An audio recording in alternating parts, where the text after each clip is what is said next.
If your Xiaomi C700 Smart Camera is not responding, or if you want a fresh start or want to sell or give it away, this video will show you how to hard or factory reset it properly and take it back to its default state.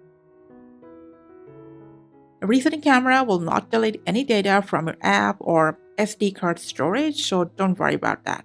Before you go, it's recommended to delete the camera from the app first. So open the app. From the dashboard, just hit this hamburger menu. If you've got multiple devices, just tap and hold on the C700's name, tap on More, and then simply press on Delete Device, and then hit OK. Now you're gonna just manually reset it through its physical buttons. So this is the reset button. Just make sure camera is powered on when you're performing the reset process. So all you gotta do is just go ahead, press and hold on this button for 7 seconds. You will get to hear a voice prompt. The light will show a flashing or blinking orange, and also the camera will start spinning for a 360 degree.